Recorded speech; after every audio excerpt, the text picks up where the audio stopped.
The security officer's hand was already on Marcus's shoulder when the words left his mouth.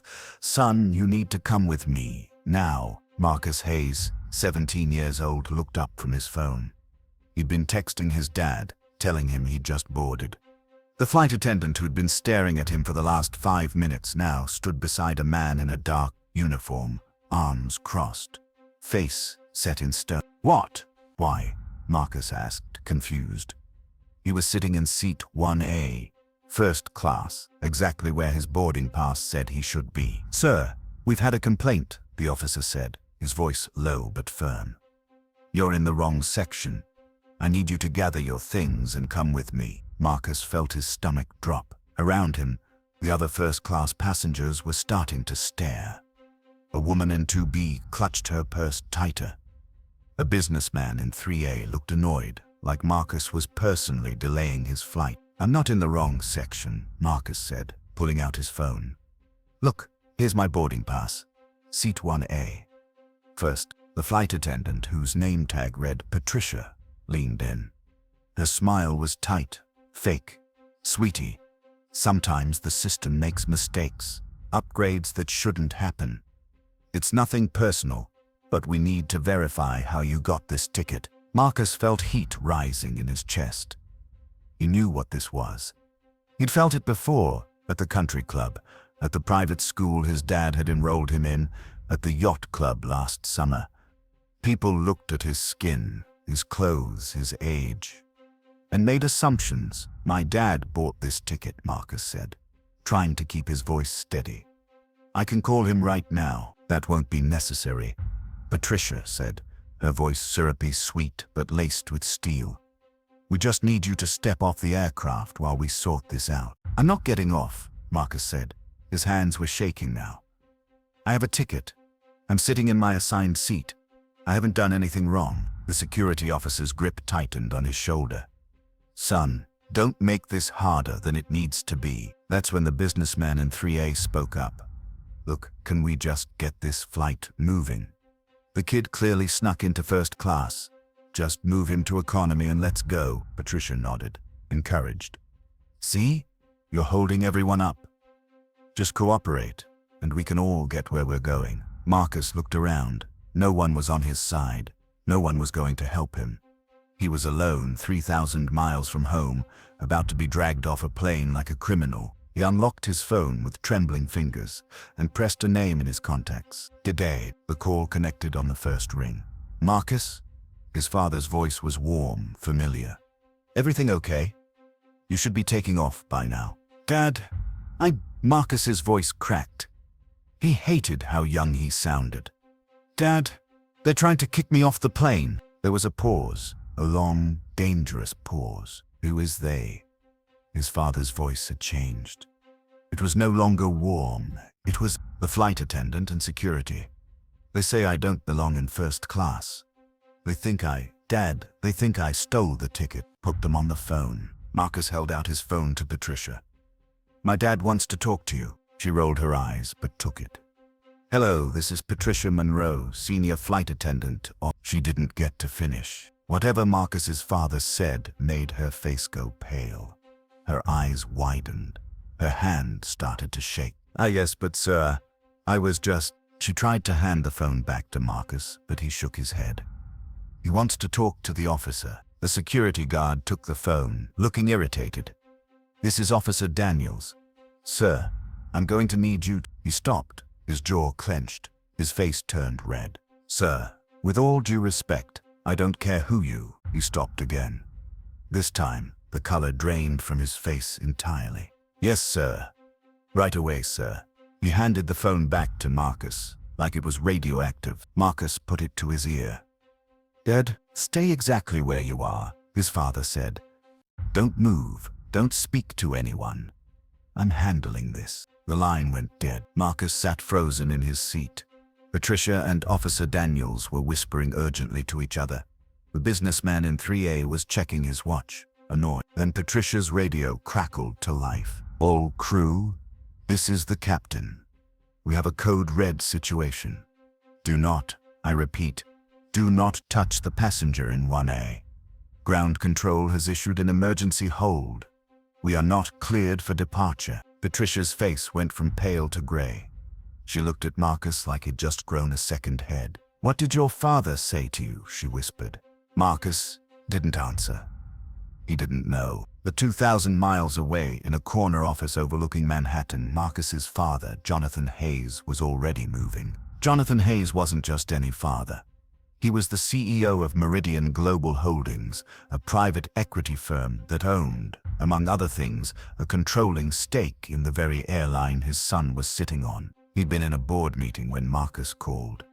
He'd walked out mid-sentence, leaving 12 executives staring at an empty chair. Now he was on the phone with the airline's CEO. "Richard, this is Jonathan Hayes. Do you know who I am?" "Mr. Hayes, of course. Your flight attendant. Patricia Monroe just accused my son of stealing a first-class ticket. Your security officer just put his hands on my minor child and attempted to remove him from a flight he is legally ticketed for." "Mr. Hayes, I'm sure there's been a misunderstanding." "There's no misunderstanding, Richard. Your employee racially profiled my 17-year-old son in front of a cabin full of witnesses. It's on video. Multiple videos. It's going to be on the news in about 20 minutes. Sir, please, let me handle this internally." "You're not handling anything, Richard." "I am. As of this moment, Meridian Global is invoking Clause 14 of our partnership agreement. We are suspending all funding to your operations pending a full review of your discriminatory practices." There was a long silence. "Mr. Hayes, that's $200 million in operating capital. We'll be grounded in 48. Then I suggest you move quickly. I want Patricia Monroe and Officer Daniels terminated immediately. I want a formal apology issued to my son in writing from you personally. And I want every passenger on that flight compensated $5,000 for the delay. That's over $1 million. Consider it a down payment on the lawsuit. I'm filing against you for the emotional distress you've caused my child. You have 10 minutes to comply, Richard. After that, I'm calling the FAA, the NAACP, and every news outlet in the country. Your choice." Jonathan hung up. Back on the plane, Patricia's radio crackled again. "Patricia, this is CEO Richard Carlson. You are to deplane immediately. Security will escort you from the airport. Your employment is terminated effective immediately." Patricia's legs nearly gave out. "What? No, I was just doing my job." "Officer Daniels, you are also relieved. Leave the aircraft. Now." The cabin was dead silent. Every passenger was watching. Marcus sat in his seat, hands folded in his lap, staring straight ahead. The captain's voice came over the PA system. "Ladies and gentlemen, this is your captain speaking. We apologize for the delay. We've had a personnel issue that has been resolved. We will be departing shortly. To compensate for the inconvenience, every passenger on this flight will receive a $5,000 travel voucher, courtesy of our executive team." A murmur of surprise rippled through the cabin. Patricia was escorted off the plane, crying. Officer Daniels followed, stone-faced, his career over. As the plane finally pushed back from the gate, the businessman in 3A leaned forward. "Hey kid, I'm sorry. I shouldn't have said what I said." Marcus didn't turn around. "You're right. You shouldn't have." The flight attendant who replaced Patricia, a young woman named Sarah, approached Marcus with a tray. "Mr. Hayes, the captain asked me to bring you this." She set down a glass of sparkling cider and a handwritten note. Marcus unfolded it. "Marcus, you did nothing wrong. You belong exactly where you are. I'm proud of you. See you when you land." Dad. Marcus felt tears prick his eyes, but he didn't let them fall. He put in his headphones, leaned back, and closed his eyes. He didn't know it yet, but his father wasn't done. By the time Marcus landed 6 hours later, the story had gone viral. First class, while black was trending on Twitter. News outlets were calling it the most expensive act of racial profiling in airline history. Patricia Monroe would never work in aviation again. Officer Daniels lost his security license. The airline's stock dropped 6% in a single day. And Jonathan Hayes, the father who'd been 2,000 miles away, had moved heaven and earth to protect his son. Because that's what fathers do. They don't just love their children, they defend them. Even when they're not in the room. 3 months later, Marcus stood in a conference room at Meridian Global Holdings. His father had called him in for a meeting, but he wouldn't say why. When Marcus walked in, he stopped in his tracks. Sitting around the table were Patricia Monroe and Officer Daniels. They both looked like they'd aged 10 years. "Marcus, sit down," his father said. Marcus did, confused. Jonathan turned to Patricia and Daniels. "You both know why you're here. You made a choice 3 months ago. You judged my son based on his skin color, his age, and his clothing. You humiliated him. You tried to remove him from the seat he'd paid for. You made him feel like he didn't belong." Patricia's eyes filled with tears. "Mr. Hayes, I'm so sorry. I lost everything. My job, my reputation." "You lost your job," Jonathan interrupted. "My son almost lost his dignity. Do you understand the difference?" She nodded, sobbing. Jonathan looked at Marcus. "They've asked to meet with you, to apologize. I told them I'd allow it only if you agreed. So I'm asking you, son, do you want to hear what they have to say?" Marcus looked at Patricia, at Daniels, at two people who'd made his worst day even worse. He took a deep breath. "I'll listen," he said quietly, "but I'm not going to tell you it's okay, because it's not." Patricia nodded. "I know. I want you to know that I've thought about that day every single day since. I was wrong. I was so wrong.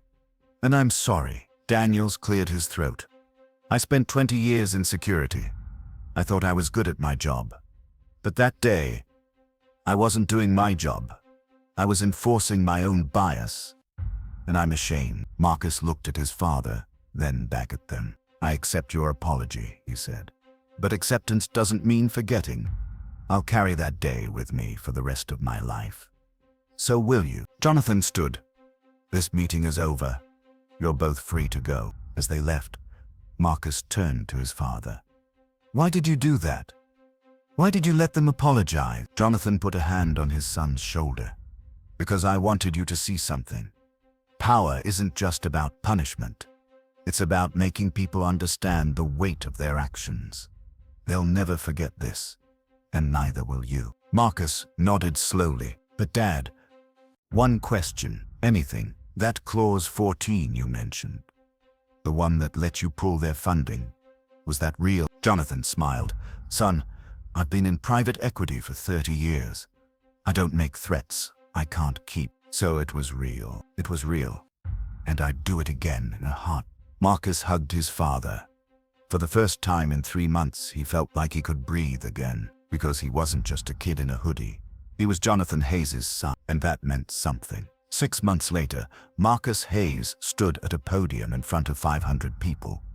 He was giving a TEDx talk at his high school. The title, "The Day I Was Kicked Off a Plane for Being Black." He told the whole story. The assumptions, the humiliation, the fear. But he also told them about his father's response. "My dad didn't just defend me," Marcus said, his voice steady. "He showed me what it means to use power responsibly. He didn't destroy people for revenge. He held them accountable. And then he gave them a chance to learn." The audience was silent, hanging on every word. "I used to think power was about being the loudest person in the room," Marcus continued. "But my dad taught me that real power is about being the person who can change the room. Not through force, through action." He paused, looking out at the crowd. "So to anyone who's ever been told they don't belong, remember this. You do belong. And if someone tries to tell you otherwise, don't shrink. Stand tall.